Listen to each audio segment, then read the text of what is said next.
Dalykai, kuriuos aš išmokau savo vaiko autizmo dėka. Kas žiūri mano video reguliariai, tikriausiai jau yra girdėjęs, kad aš auginu 2 vaikus ir 1 vaiką su poreikiais. Ir tikrai nevyniosiu į vatą, autizmas tai yra labai sunku ir tai yra be galo daug iššūkių. Tačiau kaip žmogus, kuris yra pats optimistiškas ir visą laiką iš visko bando gauti patirtį ir išmokti kažką naujo, pasidalinsiu savo teigiamom pamokom, kurios gali būti jums naudingos, jeigu jūs patys susiduriat su negalia, galbūt auginat vaiką su poreikiais, arba šiaip susiduriat su kažkokiais sveikatos sunkumais ir tos mano kelios teigiamos pamokos gali jums praversti. Visų pirma, kiekvienas vaikas vertas meilės. Kiekvienas vaikas savaime suprantamai nusipelno meilės. Tėvų meilės niekada nereikia užtarnauti ir tu niekada neturi būti naudingas, kad jaustis mylimas. Tai atrodo toks akivaizdus dalykas, bet pati aš jį aiškiai supratau tik tada, kai susidūriau su vaiku, kuris niekada nepateisins mano lūkesčių, tikriausiai niekada nebus naudingas ir mano visos pastangos įdėtos į šitą vaiką galbūt niekada neatsipirks. Ir kad ir kaip būtų sunku, visos mano pastangos, visas mano rūpestis ir kiek sunkumų aš patyriau dėl šito vaiko, kiek nuolatinio streso, kiek įvairių iššūkių teko įveikti dėl šito vaiko, tai nei karto, nei sekundė neįtakojo to, kaip aš šitą vaiką myliu. Šitas vaikas auga labai mylimas abiejų tėvų. Šitame pasaulyje yra be galo daug dalykų, dėl kurių teks pakovoti, kad užkovoti savo vietą šito žemėje, po šitą saulę. Ir vienintelis dalykas, kuris turi būti savaime suprantamas, kurio vaikas niekada neturėtų nusipelnyti, tai yra jūsų meilė, tėvų meilė. Jeigu jūs esate tas žmogus, kuris jaučiasi, kad visada turėjo užtarnauti tėvų meilę, kad visą laiką yra nepakankamas, kad jūs turit padaryti daugiau, kad užtarnauti savo tėvų meilę, visą šitą įsitikinimų krūvą galit išmesti iš savo galvos, iškvėpti ir žinoti, su jumis viskas gerai. Nes tėvai jūs turėjo mylėti, o ne dresuoti.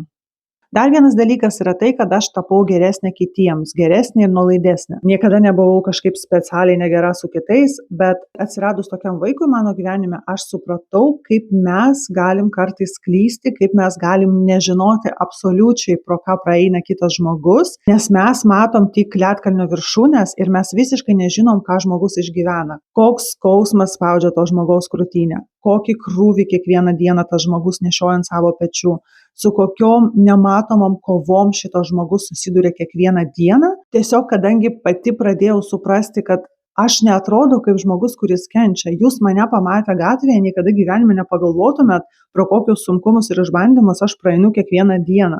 Nes aš esu šiaip laimingas žmogus, socialiai aktyvus žmogus, stengiuosi gyventi pilnavertį gyvenimą, netgi reikštis internete ir jūs niekada net nepagalvotumėt, su kokiais sunkumais aš susiduriu kiekvieną dieną. Iki tokio lygio, kad pavyzdžiui šiuo metu aš dirbu su specialistais ir man įtaria depresiją. Todėl bet kada, kai jūs einate į viešumą, pagalvokite apie tai, kad kiekvienas žmogus, kurį jūs matot, gali būt, turi kažkokią tokią pat nematomą kovą savyje. Ir tikrai kartais mes galim pabūti mandagesni, malonesni. Ir kartais žmonės galvoja, kad tu kažkaip per jautriai reaguoji į kažką, bet jūs turit suprasti, kad jūs nežinot, kokioj būklėj šito žmogaus psichika šiuo metu yra. Aš pastaruosius 5 metus esu ant krašto. Būkit malonesni, atlaidesni, nuolaidesni kitiems, nes niekada nežinot, pro ką tas žmogus eina. Ir dar vienas svarbus dalykas, tai yra prioritizuoti save. Mylėti save ir rūpintis savim ir kartais savo poreikius statyti į pirmą vietą.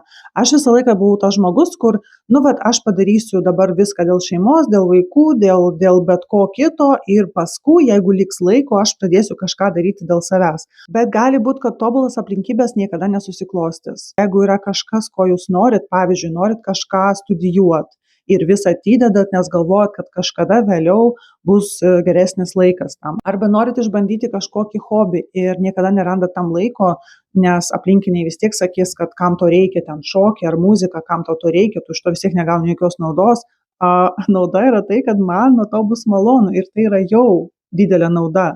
Reikia nepamiršti, kad meilė savo tai nėra savanaudiškumas. Mes turim rūpintis savim, tam, kad kai mūsų artimieji nukrenta, mūsų rankos būtų stiprios. Mes turim rūpintis savim.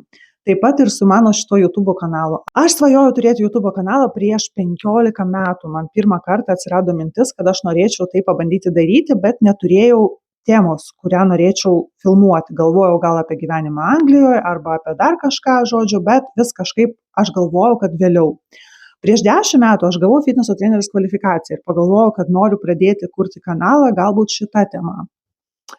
Ir tik prieš 2 metus pradėjau. Ir aš net neabejoju, kad tame yra didelis mano dukrytės nuopelnas dėl to, kad ji suteikė man tos stiprybės, kurios aš neturėjau anksčiau. Ir tapo visiškai nesvarbu, ką galvoja kiti, ką pasakys kiti. Aš iš savo artimiausių žmonių neretai girdžiu, kad čia nesąmonė, kam tu tai darai. Tos tu matai jau 2 metai ir net nėra jokio augimo, tai gal jau laikas mest.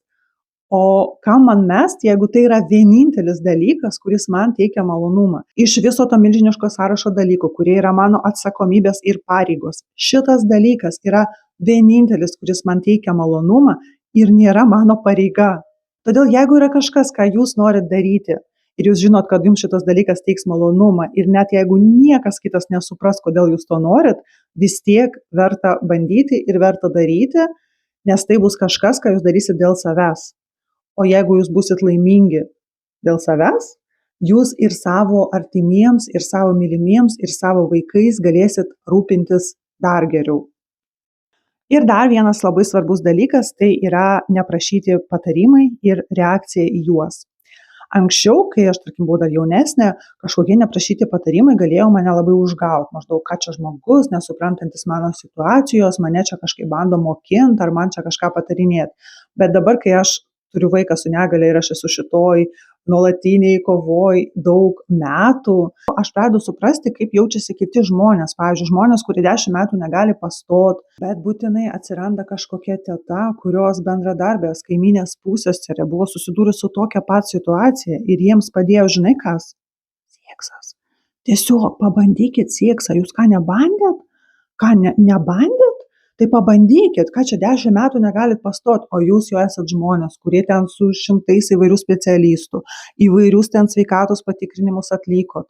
Galbūt netgi jau turėjot kažkokių nesėkmingų pabandymų, bet būtinai atsiras kažkas, kas pasakys, čia viskas dėl to, kad gliuteną valgai. Žinok, gliutenas trukdo pastojimui. Ir jūs tokia sėdit ir galvojat, kodėl suaugęs žmogus mano, kad jis gali ateiti ir man duoti patarimą, kurio aš neprašiau, toj srityje, kurioje aš 10 metų dirbu su ten geriausiais mūsų šalies specialistais, o šitas žmogus galvoja, kad jis tiesiog gali ateiti ir man pradėti sakyti patarimus. Tai vat žiūrėti į šitos patarimus reikia kaip į pesdalą. Paaiškinsiu. Visą laiką, kai kažkas ateina ir pradeda man sakyti kažkokį patarimą, toj srityje, kurioje aš ir taip dirbu su didžiuliu kiekiu įvairių sričių specialistais, man visą laiką žiūriu tą žmogų kaip žmogus, kuris tiesiog suaugęs ir galėtų save suvaldyti ir nebesdėti šalia manęs, o išeiti į lauką ir tada jau paleisti savo dujas. Bet jis kažkodėl nusprendė pabesdėti vos net man į veidą. Ir mane tai tiesiog pradeda juokinti, nes aš tiesiog žiūriu ir galvoju, taip, aišku, neprašytas patarimas vis dar nemalonu, nes smirda, bet nebeužgauna čia. Neleiskit šitiems neprašytiems patarimams užgauti jūsų čia. Dėl to, kad patikėkit, aš manau, kad visi, kas augina vaikus su poreikiais, patys susiduria su negalia arba su kažkokiom kitokiom sveikatos problemom, kaip nevaisingumas ar panašiai, jūs susiduriat nuolatos su kažkokiais neprašytais patarimais, kai kažkas žino geriau. Man tiesiog nuolat tenka girdėti, kaip, žinai, va ten pažįstama logopedė pasakė taip ir taip. Ir aš taip galvoju, gerai, visų pirma, klausimai kvalifikacijai tos logopedijos, kuri patarimus duoda nematydama vaiko. Visų antra, taip jau gavosi, kad per tuos pastaruosius 5 metus, man atrodo, aš konsultavausi gal su 20 skirtingų logopedų ir Anglijoje, ir Lietuvoje. Bet tai be abejo, tas patarimas yra kaip tik tai, ko man trūko. Ir be abejo, visi specialistai ir specialistų patarimai, jie yra man visą laiką vertingi. Bet tokie patarimai dėl to, kad bendradarbės sesės kaimynė sakė, kad jai padėjo būtent tai. Tiesiog. Ačiū visiems, kas pažiūrėjo šį video iki galo. Taip pat galite pažiūrėti šitos video. Nepamirškit spaust patinka, tai yra nemokamai, jums nesunku, man malonu, bet tai be galo padeda tokiam mažam kanalui kaip mano. Taip pat būtinai persiųskit šitą video kažkam, kam jūs galvojat, jis gali būti naudingas. Visiems bye!